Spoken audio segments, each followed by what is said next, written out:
오늘 저는 여러분과 함께 프레이 포스트 주간 두 번째 설교의 제목으로 해야 되는 것은 알지만 기도를 못하는 이유, 해야 되는 것은 알지만 기도를 못하는 이유라는 제목으로 하나님 말씀 증거하도록 하겠습니다. 지난주에 글을 하나 읽었는데요. 첫 번째 글이 이제 손양원 목사님에 대한 글이었습니다. 거기서 이제 느꼈던 게 뭐냐면, 기도가 승리를 주는구나, 기도가 강력한 힘을 발휘하는구나, 이걸 느꼈어요. 손양원 목사님의 사모님이 있으시죠. 사모님의 태도가 너무 인상적이었습니다. 손양원 목사님이 일제시대 때 신사참배를 거부하죠. 그래서 이제 감옥에 들어갔습니다. 감옥에 들어갔는데 끝나서 이제 나올 줄 알았는데 일제가 보니까 아무래도 이 사람은 안 변할 것 같은 거예요. 그래서 종신형을 때려버리죠. 그래서 이제 그 사모님이 목사님을 위해서 계속 기도하는 상황이 이제 계속 벌어지고 있었습니다. 종신형을 받고 목사님이 감옥에 들어가 있다, 사모님은 밖에 있다. 그러면 보통 우리 어떻게 합니까? 밖에 있는 사모님들은 목사님의 건강이라든지 구출 이런 걸 보통 기도하잖아요. 속히 나오게 해달라 이런 걸 기도할 텐데, 이 손양원 목사님의 사모님의 기도는 남편의 건강도 아니었고 남편의 어떤 빨리 나오게 됨 그런 것도 아니었습니다. 딱 하나였습니다. 끝까지 믿음 지키고 배신하지 않게 하여 주시옵소서. 우리 남편이 그런 목사님이 되기 원합니다. 절대로 굴복하지 않게 해주십시오. 이게 아내의 기도였어요. 아내. 그래서 이제 좀 목사님이 1년 7개월을 복역한 다음에 서울로 이송을 이제 하게 되었습니다. 근데 그때 이제 잠시 목사님이 지나가는 길목에 사실 시간이 얼마 안 됐어요. 거의 몇 분, 거의 몇 초. 그 동안에 사모님이 목사님을 보는 순간이 딱 있었어요. 그럼 이제 그때 했던 이야기가 뭐냐? 요게 이제 참 인상적이더라고요. 그러니까 말로 다 설명을 못하니까 되게 시간이 짧잖아요. 성경책을 꺼내가지고 사모님이 그랬다는 거예요. 요한계시록 2장 10절 딱 보여주면서 읽으라고. 당신 이거 읽으라고. 뭐라고 돼 있냐면, 내가 죽도록 충성하라. 그래야만 내가 생명의 면류관을 내게 주리라. 아내라 그러면 보통 사랑해, 당신 없이 못 살아 그래야 될 거 아니에요? 근데 요한계시록 2장 10절 보면서 여기 줄 딱 꺼놓고 따라하십시오. 멋진 아내구나, 이런 생각이 들었습니다. 저는 이런 아내의 기도가 있었기 때문에 사실은 손양원 목사님과 같은 훌륭한 목사님이 계시지 않았을까. 근데 그 뿌리가 뭘까 이렇게 내려가 보니까 그렇구나, 사모님의 기도가 가장 강력한 능력을 발휘했구나, 그걸 알 수가 있었어요. 또 하나 글을 하나 읽은 게 있는데, 그 LA에 있는 모자이크 교회 담임 목사님이신 맥마너스 목사님이라는 분이 계십니다. 이분이 쓴 글이 있어요. 어떤 글이냐면, 여러분 LA 로스앤젤레스에 갱이 많잖아요. 그죠? 갱단이 많은데 갑자기 편지가 왔다라는 거예요. 그 목사님한테. 근데 편지가 뭐냐? 너를 죽여버리겠다. 너는 죽은 목숨이다. 이런 거예요. 거의 예언형이죠. 너는 죽으리라. 이런 거죠. 근데 이 수신자가 이제 자기고, 발신자를 보니까 윌리엄이라는 사람이 편지를 보냈더라는 거예요. 누군지 보니까 LA 갱단으로 유명한 윌리엄, 갱단에서 유명한 사람이라는 거예요. 갱으로서. 근데 이 사람이 맥마너스 목사님을 죽이려고 했다라는 거예요. 근데 왜 죽이려고 했냐라고 했을 때 그거더라고. 윌리엄이 이제 감옥에 들어가 있을 때 자기 여자친구가 있죠. 이 목사님이 전도를 해가지고 윌리엄 여자친구가 예수님을 영접하게 된 거예요. 여자친구 이름이 앤데 루프인데 영접한 거예요. 근데 이제 깡패다 보니까 이런 의식이 있죠. 자기 영역, 이런 의식이 있어요. 근데 이 목사님이 자기 영역을 침범했다고 생각하는 거야.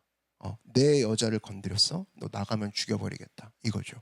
그래서 편지 하나 보내고 죽여버리겠다, 거기까지 온 겁니다. 근데 이 사람이 이제 왜 감옥에 갔냐, 이거부터 보면 사실은 이 여자친구의 오빠의 목을 칼로 그었기 때문에 감옥에 들어간 거거든요. 근데 이제 보통 근 게 아니라 이제 성대를 잘라버린 거죠. 성대를. 그러니까 그러니까 죽이진 않고 말만 못하게. 그래서 이제 감옥에 들어간 사람이거든요. 이걸 봐서 알 수 있는 게 뭐냐? 이 사람의 신조가 뭐예요? 한다면 한다죠. 그죠? 얘는 그냥 한다면 한다 이런 사람이에요. 근데 이 사람이 이제 추록을 한 거야. 죽여버리겠다는 사람이. 그래서 이제 목사님이 이런 공포의 날을 기다리는 것이 아니라 그냥 찾아갔답니다. 사실 그게 어떻게 보면 나을 수도 있죠. 어차피 죽을 거면 먼저 찾아가는 게 낫죠. 계속 기다리는 것보다. 그랬더니 집이 어디냐라고 했을 때 라틴 사람들이 주로 모여 있는 곳이 있었대요. 그런 히스패닉 사람들이. 근데 그 히스패닉 사람들이 모여 있는 그 한가운데 백인 집이 있더라는 거예요.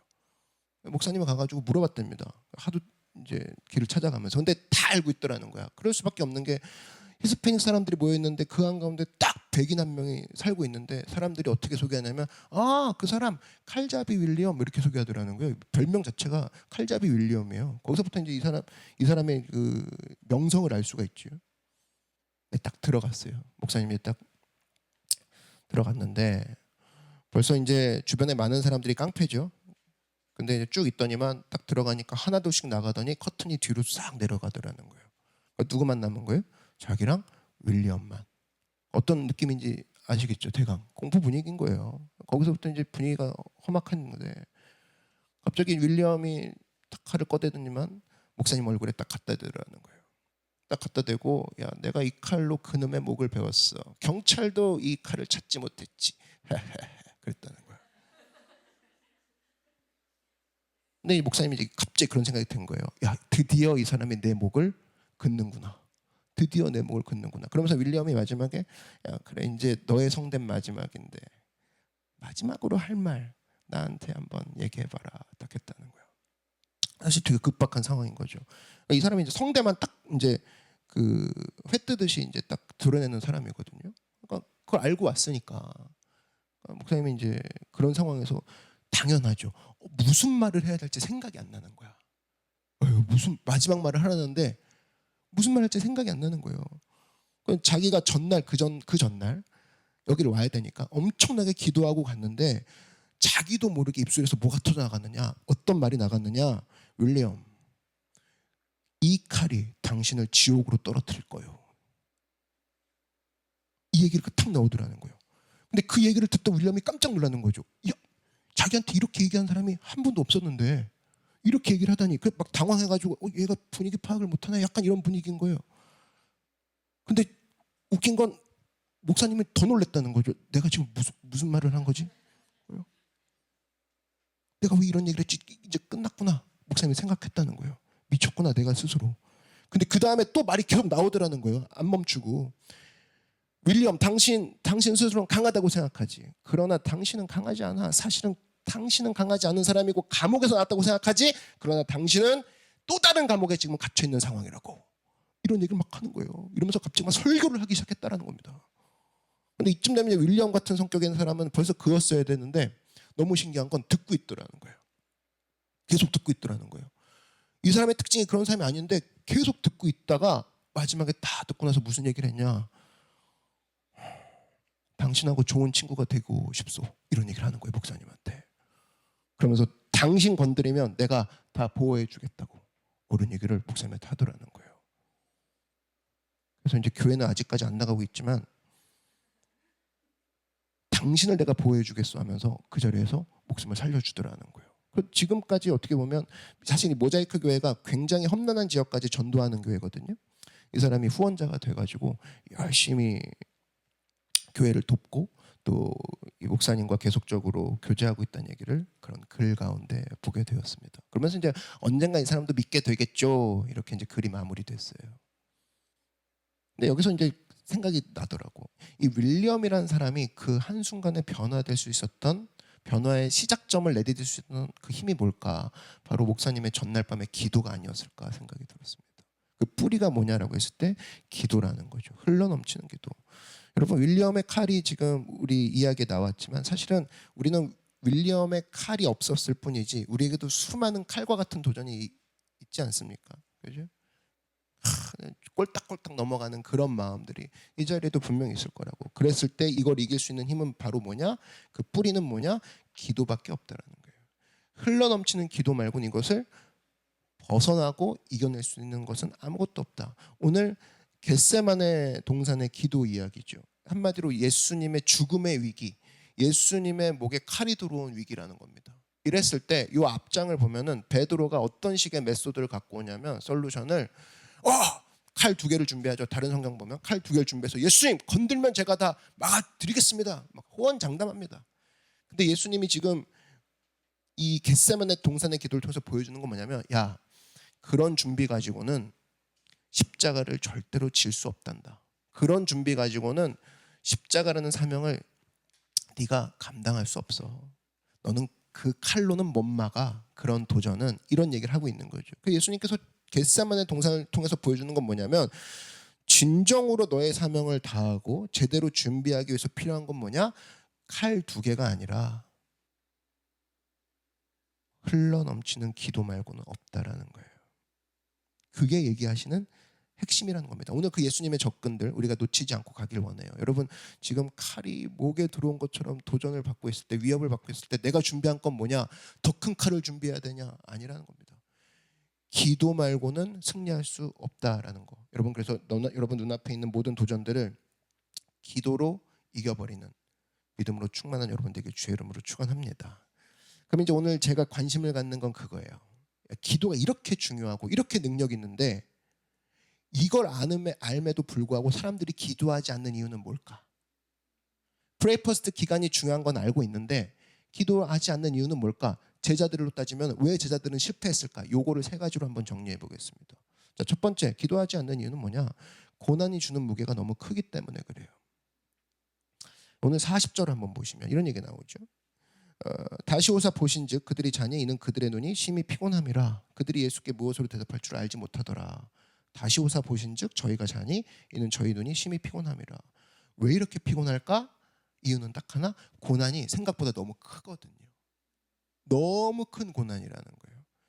여러분 이 죽을 것 같은 고난 있죠. 예를 들어서 여러분들이 경제적 위기 아니면 뭐 질병 그리고 뭐 암 같은 거 걸렸을 때 굉장히 큰 고난이라는 걸 느낌을 받습니다. 가정의 파탄을 앞두고 있고 뭐 자녀들이 뭐 속썩이는 정도가 아니라 자녀들이 완전 엇나가고 뭐 이랬을 때 거의 죽음을 맛보죠. 잠 못 이루게 맛본다고. 이게 야 도저히 이거는 계속 그 생각만 하는데 머리가 터질 것 같아. 그랬을 때 고난이 주는 게 첫 번째 오는 반응에 긴장을 합니다. 그죠? 그 긴장하면 피곤해 있죠. 피곤으로 넘어가죠. 긴장과 피곤이 같이 오는 거예요. 그래서 여러분 일단 우리가 알아야 되는 게 기도는 사실은 굉장히 해보신 분들은 알지만 굉장히 영적인 노동입니다. 엄청난 에너지가 들어가요. 그냥 할 수 있는 게 아니라는 거예요. 오늘 44절 보니까 22장 44절 보면 이런 얘기가 나오죠. 누가복음에 예수께서 힘쓰고 애써 더욱 간절히 기도하시니 땀이 땅에 떨어지는 핏방울 같이 되더라. 얼마나 간절히 기도했는지 예수님이 힘쓰고 애썼는데 땀이 피가 됐다라는 거예요. 이 정도로 기도는 영적인 에너지가 들어갈 수밖에 없다는 겁니다. 그래서 우리가 그럴 때 많이 느끼죠. 어떤 거냐? 평상시는 기도할 것 같죠, 그냥 뭐 기도 뭐 어려워 눈 감고 잠깐 뭐 아버지 부르는 거 아니에요? 하나님 뭐 이렇게 부르는 거 아닌가요? 기도 그런 거 아닌가요? 근데 여러분 고난 당해봐요. 지쳐보라고. 그게 쉽지 않아요. 그 기도가 안 되는 거라고. 여러분 고난이 왔을 때 이제 고민이 많아지죠. 고민이 많으면 이제 머리가 하얗게 되는 거 아세요?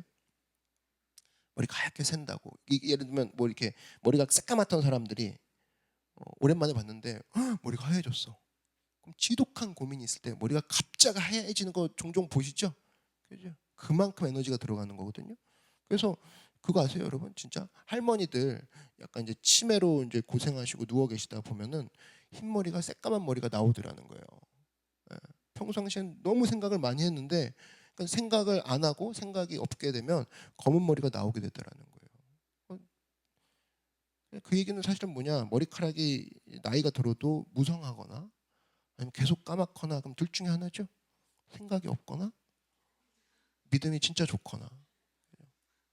저도 이제 옆에 원래 약간 흰머리가 살짝 났었는데 요즘에 이제 검은 머리가 나는 거예요. 그랬더니 주변에 있는 사람들이 생각이 없군요. 막 이러더니 저는 그렇게 얘기 안 하죠. 그래서 믿음이 좋아졌습니다. 이렇게 얘기하는데 진짜 그런 것 같아요. 그죠? 갑자기 없던 머리가 흰 머리가 생긴다? 그 고민이 있는 거죠. 그럼 제자들이 어떤 심정이냐 알겠죠? 예수님 죽음은 생각도 하기 싫은 거야. 예수님의 십자가 사건은 듣긴 들었어. 근데 떠올리기도 싫은 거야. 그러니까 피하고 자게 되는 거예요. 여러분 우리가 엄청난 도전을 받잖아요. 문제가 생각지도 못한 문제를 우리가 닥치게 되잖아요. 그럼 두 가지 행동이 나오거든요. 하나가 회피고 하나가 빨리 처리해보고 싶다. 이 둘 중에 하나로 흘러간다고. 회피 아니면 빨리 치워버리자. 빨리 해치워버리자. 그래서 여러분 이혼할 때 사람들이 굉장히 서둘러서 이혼한다고 그러죠. 뭐냐면 그 사람에 대해서 생각하기도 싫은 거예요. 관계에 대해서 다시 한번 생각하는 건 너무 싫은 거야. 그러니까 머리가 아픈 거죠. 그러니까 빨리 처리하려는 경향이 있는 거죠. 여러분 축구도 마찬가지죠. 축구나 야구 보면 우리나라랑 한일전 붙었어. 일본이. 그러면은 진 경기 보여줍니까? 재방송할 때? 올림픽 같은 거 할 때? 안 보여주죠. 이긴 경기만 계속 보여준다고. 왜? 진 경기는 보기 싫으니까. 생각하기도 싫으니까. 근데 여러분 공부 잘하는 애들 특징 봐봐요. 공부 잘하는 사람과 못하는 사람의 특징은 뭡니까? 틀린 문제 여러분 사실 우리 같이 일반적인 서민들은 틀린 문제가 있어요. 근데 틀린 문제 보기 좋아해요? 아니죠. 100점 맞은 거 좋아하죠. 동그라미 막 마음에 새기고 싶고 막 그런 게 있다고. 근데 50점 맞은 거 내 기억 속에서 빨리 지워버리고 싶어요. 근데 진짜 공부 잘하는 애들의 특징이 뭐냐면 틀린 문제를 다시 봅니다. 보기 싫지만 다시 봐요. 집요하게 다시 팝니다. 정말 내 자존심을 긁고 내 치부라고 생각하는 그 문제를 집요하게 파고 들어가는 사람이 공부 잘하죠. 왜? 대부분 보면 틀린 문제 또 틀리거든. 그걸 이제 잡아가는 거죠. 그래서 여러분 어떤 인생이 돼야 되느냐? 진 경기를 또 볼 줄 아는 인생이 돼야 돼요. 틀린 문제를 또 풀 줄 아는 인생이 돼야 됩니다. 그랬을 때 우리 삶 가운데 고난이 왔어요. 고비가 왔어. 위기가 왔어. 그랬을 때 빨리 처리해버리자. 아니. 회피하자. 아니. 고난이 왔을 때 지쳐있는 상태라도 힘이 없는 상태라도 하나님 내가 기도로 이 문제를 다시금 주님 앞에 들고 나아가기 원합니다. 아멘. 그랬을 때 막상 진짜 힘이 없다 할지라도 그렇게 나가는 사람에게 하나님이 힘을 주신다라는 거예요. 야, 네가 틀린 문제, 엇나간 경기, 진 경기를 향해 네 인생 가운데 회피하거나 빨리 처리하려고 하지 않고 기도로 내 앞에 들고 나오는구나. 그럼 내가 너에게 힘을 주마. 그럼 나가신 부분들은 경험해 보셨을 겁니다. 그렇게 나갈 때 하나님이 부어주신다라는 거예요. 그래서 여러분 밥도 마찬가지죠. 병들고 힘들어요. 그럼 밥은 어떻게든 엄마가 먹이죠. 그죠? 어떻게든 먹인다고. 맛이 있건 없건 이거 먹어야 돼. 일단 먹입니다. 마찬가지로 고난이 왔어요. 그러면 회피하거나 사탕 먹고 막 빠른 길로 돌아가지 말고 억지로라도 밥 먹듯이 기도해야 된다는 거예요. 하나님 살려주십시오. 도와주십시오. 내가 주님 앞에 이런 모습입니다. 그럴 때 힘을 주신다니까요. 약속이 돼 있다니까요. 이사야서 40장 보니까 이런 얘기가 나오죠. 29절에 보니까 피곤한 자에게는 능력을 주시며 할렐루야. 기도할 때 피곤해요. 이미 고난 때문에 치였어. 엄청 피곤해. 그러면 너가 피곤 회복하고 나서 기도해라. 그런 얘기 한 적이 한 번도 없습니다. 피곤한 자에게 뭐 주신대요? 능력을 주신대요. 근데 좀 무능합니다. 기도할 수 있는 힘이 없어요. 좀 무능한 자입니다. 걱정 마라. 무능한 자에게 뭘 더하신대요? 힘을 더하신대요. 그죠? 전 나이가 적어서 저는 성숙하지 않아서 배운 게 없어서 사람들이 저를 나이가 적다고 소년이라도 피곤하며 곤비하며 장정이라도 넘어지며 쓰러지되 교만하지 말라는 거예요. 그렇지만 오직 야훼를 앙망하는 자는 새 힘을 얻으리니 뭘 얻는다고요? 새 힘을 얻는다라는 거예요. 그랬을 때 비유가 나오죠. 독수리가 날개치며 올라간 것 같을 것이요 다른 박질라도 곤비하지 아니하겠고 걸어가도 피곤하지 아니하리로다. 여러분 믿으십니까? 이게 성도의 삶이라는 거예요. 이게 기도의 능력이라는 거예요. 그래서 기도의 능력으로 무장된 사람은 앞에 장애가 딱 왔을 때, 장애물이 딱 등장했을 때 그때 오히려 강해집니다. 여러분 그 쓰나미라는 거 아시죠? 이게 이제 지진 해일이란 뜻인데 원래 이제 일본 말이에요. 쓰나미라고도 하고. 근데 이제 이걸 한자로 풀면 이제 쓰나미가 진파죠, 진파. 진동할 진자에 파도 파자 써가지고 이제 지는 이런 거죠. 지는 항구라는 뜻이고, 그죠? 항구의 파도란 뜻입니다. 항구의 파도가 이제 진파란 뜻인데 이 진파의 특징이 그거래요. 먼 바다에서는 뭐 1m 파도가 탁 치면은 거기 있는 사람들은 모른다는 거야. 파도가 잠깐 높아졌다 말았네. 근데 그 1m가 어떻게 돼요? 사실은 천천히 가다가 장애를 탁 만나는 순간에 그 1m가 바위를 만나는 순간에 10m로 팍 파도가 치는 거죠. 그리고 더 높을 때는 30m까지 파도가 생성이 된다라는 거예요. 그래서 저 멀리서는 1m짜리 파도인데 눈앞에서 갑자기 10m로 팍 올라가는 거예요. 장애물을 만나고 나서. 그래서 이 이야기를 들었을 때 제가 이 부분에서 기도가 마치 이런 거 아닐까? 1m 파도같이 얕볼 수 있는 뭐 기도 뭐 그냥 맨날 하는 거 아닌가? 이 기도가 무슨 힘이 있겠어 하고 있는데 장애물이라는 엄청난 삶의 암초를 만나는 순간 이 기도가 똑같지 않고 쓰나미처럼 그 암초를 덮어버리고 지나온다라는 거예요. 그러니까 우리 삶이 어떻게 돼야 되냐? 시험과 문제와 고난을 닥쳐보면 그 사람이 평상시 어떤 기도의 사람이었는지를 금방 알 수가 있는 거죠. 기도는 평상시에 내가 했던 것으로 그냥 사그라지는 파도가 아니라 이게 파도가 암초와 같은 장애물을 만나는 순간 쓰나미가 되어서 암초를 덮어버리고 지나가 버리는구나. 그래서 우리가 해야 될 일은 뭐냐 했을 때 고난 가운데 피곤하다고 넘어지면서 파도를 스스로 잠재울 게 아니라 하나님, 해저 지진이 일어나듯이 이 기도가 계속 되어지고 이 기도 가운데 고난이 나를 강하게 하면 할수록 나는 더 높은 기도의 파도가 일어나서 이 파도를 통해서 암초를 지나가 버리는 그런 역사가 있기를 원합니다. 그게 우리의 다짐이 돼야 된다는 거예요. 그래서 여러분, 지금 우리 삶에 많은 장애물들이 있죠. 이건 뭐냐? 나의 그냥 일반적인 파도를 쓰나미로 만들어버릴 수 있는 나에게 있어서는 유익이 되는 장애물들이라고. 그럼 여러분 어떻게 되냐? 여러분 지금은 똑같은 파도가 아닙니다. 한번 따라 마시죠. 나는 기도의 영적 쓰나미다. 그 고난아 와라. 팡 치면 10m라는 파도가 일어나면서 이거 덮고 지나가는 거예요. 더 큰 장애물이 있다고? 그러면 더 큰 파도가 생기겠지. 이거라는 겁니다. 그래서 여러분 그런 파도를 일으킬 마음이 없으세요? 그런 파도를 일으키고 싶은 마음이 생기십니까? 그랬을 때 여러분 모두가 지금 내 앞에 장애물이 있어요, 없어요, 뭐 언제 사라져요? 아니라는 겁니다. 그 기도를 통해 하나님께서 이 평범한 나의 기도같이 보이지만 오면 올수록 나의 기도는 장애물을 통해서 더 큰 영적 쓰나미가 되리라. 하나님 앞에 그런 기도의 능력을 맛본 여러분들에게 주의 이름으로 축원합니다. 두 번째로는 이겁니다. 중요한 일을 앞두고도 기도하지는 않는 이유는 뭘까? 훈련되지 않아서 그래요. 여러분 평상시에 훈련이 안 돼 있으면 진짜 필요할 때 기도가 안 나옵니다. 제가 보통 전도할 때 이런 얘기를 많이 듣는데 믿음이 연약한 사람들 아니면 예수님을 아직 안 믿은 사람들에게 예수님 영접하십시오, 기도하십시오 이러면 이런 얘기합니다. 뭐 죽기 직전에 기도하면 되지 않아요? 뭐 죽기 직전에 예수 믿으면 되잖아요. 막 누워 가기 직전에 예수님 뭐 영접합니다 이러면 되지 않을까요? 맞는 말인 것 같은데 주어받고 싶기도 하고 이거 맞는 말인 것 같은데 뭐 거기서 딱히 뭐 대꾸할 힘도 없고 막 그러면서 넘어가는데 여러분 잊지 마십시오. 지금 기도하지 않는 사람은 죽기 직전에 기도하지 못합니다. 훈련이 안 돼 있으니까. 그래서 여러분 지금 예수 그리스도의 이름이 팍 나오지 않는 사람이 어떻게 위기 가운데 그게 팍 나올 거냐는 거예요. 안 나와요. 여러분 우리 군인들 가운데 그런 얘기 하잖아요. 훈련 때 흘리는 땀 한 방울이 전쟁 때 피 한 방울 흘리는 걸 줄인다, 막는다. 훈련 때 땀 한 방울 흘리면 전쟁 때 피 한 방울과 그게 교체가 된다는 거죠. 피 한 방울 안 흘릴 수 있다 그겁니다. 무슨 얘기예요? 훈련은 생각이 아니라 자동적으로 나오는 게 훈련이라는 겁니다. 그게 나를 보호한다라는 거예요. 여러분 지금 먹고 사는 거 지금 뭔가 하고 있죠? 뭔가 다 직업이 있죠? 그거 생각해서 합니까? 자동으로 나오는 거 그것 때문에 밥 벌어 먹고 사는 거 아니에요? 그죠? 자동으로 막 피아노 앞에 앉으면 바로 피아노 하고 자동으로 펜 잡으면 바로 글 써주고 자동으로 컴퓨터 앞에 쓰면 코드 짜고 그런 거 아닙니까? 뭐 생각하고 배우고 막 해요? 아니죠. 그냥 습관이라고. 탁구 선수가 탁구를 생각하고 치면 못 치죠. 그죠?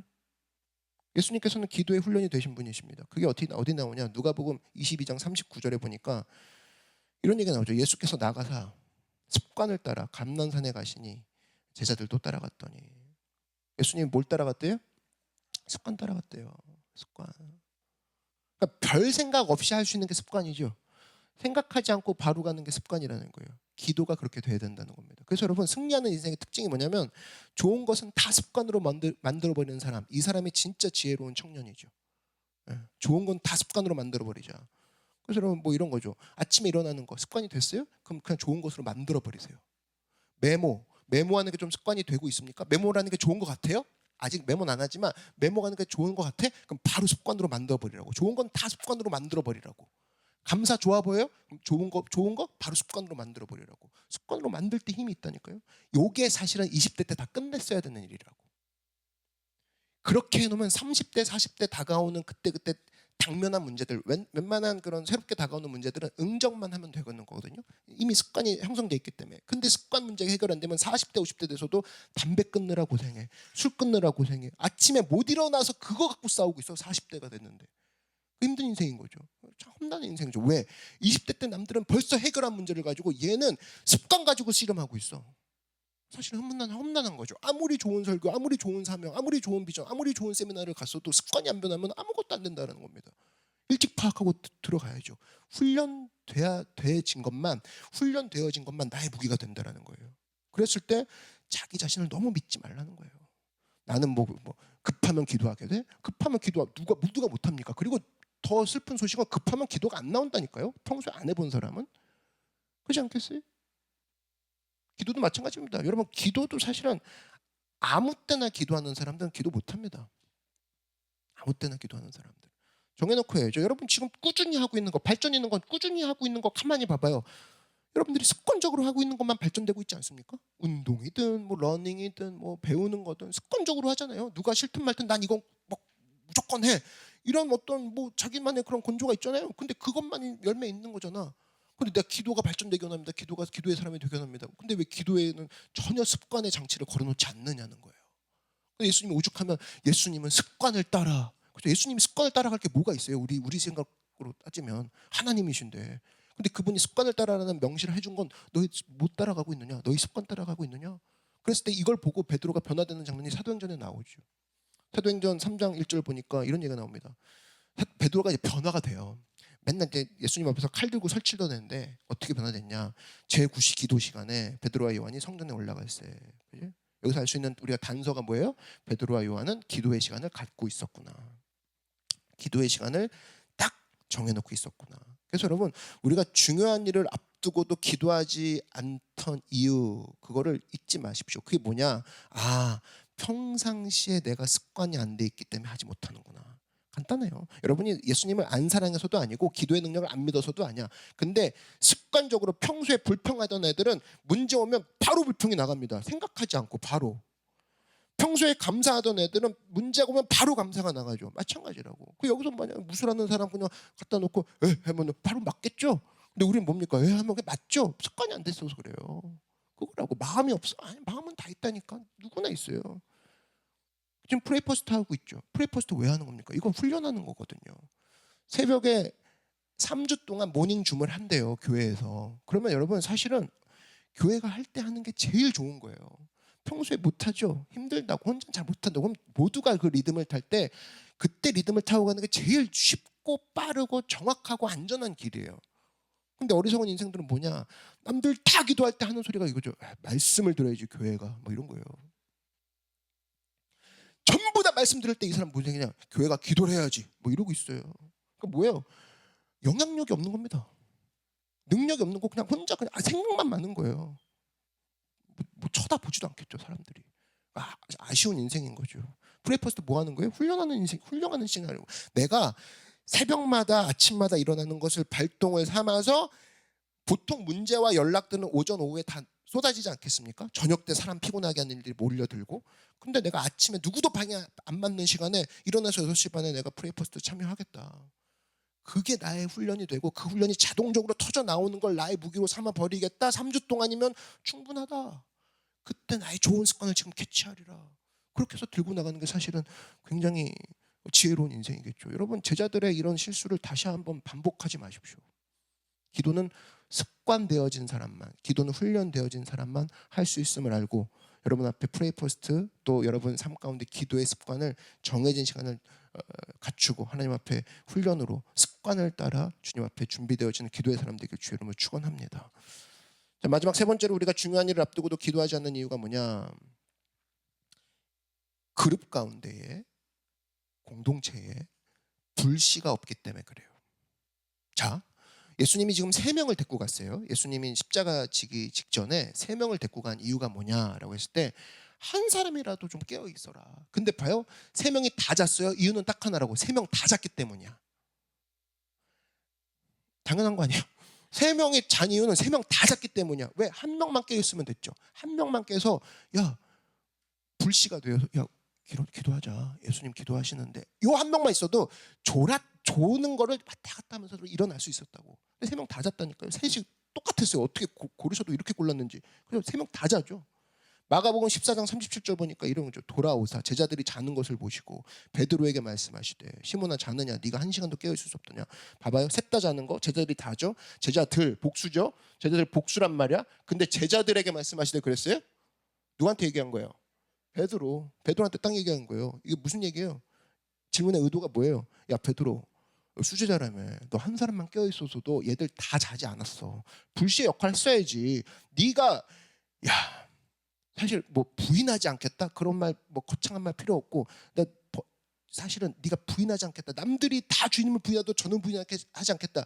내가 그 말을 혹시 남들이 다 자더라도 기도의 시간에 자더라도 저는 자지 않고 사람들을 깨워가며 기도하겠습니다. 이렇게 해석해도 되겠니? 거의 그런 식으로 유도한 거 아닙니까? 여기서 알 수 있는 건 뭐냐면 한 사람만 깨어 있어도 전체가 다 자는 일은 없다라 그 소리예요. 근데 한 사람만 깨어 있어도 한 사람만 기도해도 전체가 다 기도 안 하는 일은 없을 거라는 겁니다. 예수님이 그걸 알려주는 거죠. 여러분 어떤 모임이 있어요. 그러면 막 욕을 합니다. 서로 욕을 합니다. 그러면 막 욕을 하는데 그중에서 자리에 앉아있는 한 사람만이 크리스찬이 그러면 안 되죠. 크리스찬이 뒷담화하면 안 되죠. 얘기할 때에 모두가 이런 거죠.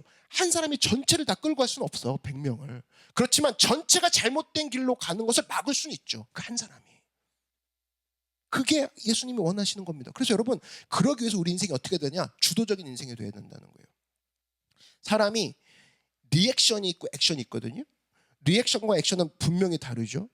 반응하고 행동인 건데 반응만 하는 삶이 있습니다. 리액션만 하는 삶이 있어요. 졸리면 자고 때리면 맞고 그죠? 기도가 안 나오면 안 하고 이게 리액션 하는 삶이에요. 근데 행동하는 사람은 뭐냐? 점점 알게 모르게 마귀가 우리를 리액션만 하게 합니다. 그래서 뭐 기사 보고 반응하게 하고 그죠? 뉴스 보고 반응하게 하고 그다음 뭐 사람들 가십 보고 반응하게 하고 사람들의 한마디 말에 반응하게 하고 반응만 하다 시간 다 보내는 인생이 있는 반면 우리 삶 가운데 성경이 말하는 메시지는 뭐냐? 너 리액션으로 살지 말고 액션으로 살라. 한번 따라 말씀해 주세요. 리액션으로 살지 말고 액션으로 살라. 예수님이 원하는 게 뭐냐면 야 남들이 다 자는 리액션을 취할 때 너는 기도하자고 액션을 취했어야지. 그 얘기를 하는 겁니다. 베드로한테. 너는 뭐든지 앞장서 가지고 길을 닦아라.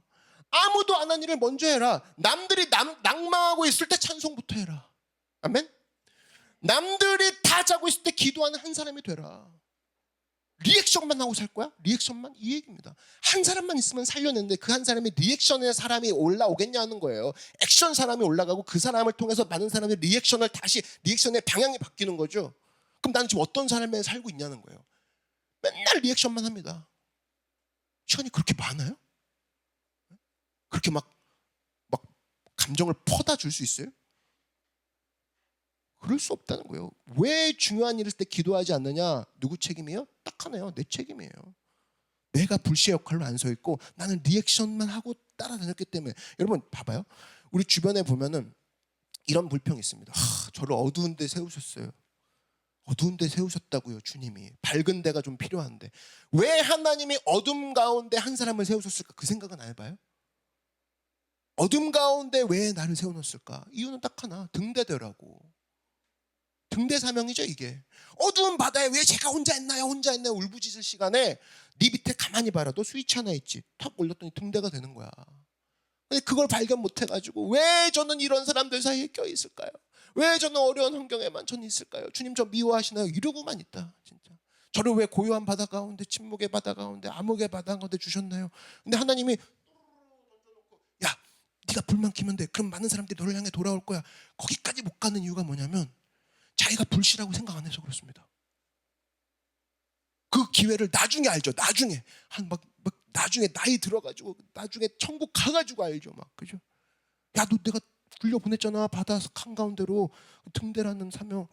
주님 몰랐습니다. 다시 가서 해볼까요? 아니야, 그렇게 하는 거 아니야. 우리는 그런 거 아니야. 돌아갈 수 없어. 얼마나 아쉽습니까? 해볼 거 다 해봐야죠. 말씀의 결론을 맺겠습니다. 더 이상 뭐 예증 안 들어도 되겠죠? 뭐예요? 여러분, 기도는 우리한테 승리를 줘요. 아멘? 분명한 승리를 주는데 그럼에도 불구하고 기도하지 않는다라는 건 이유가 세 가지라는 거예요. 첫 번째는 사실은 내가 장애가 왔을 때 영적 쓰나미가 될 수도 있음에도 불구하고 이것을 포기하는 이유는 뭐냐? 내가 하나님 앞에 그렇구나. 고난이 주는 무게를 더 느끼고 있었구나.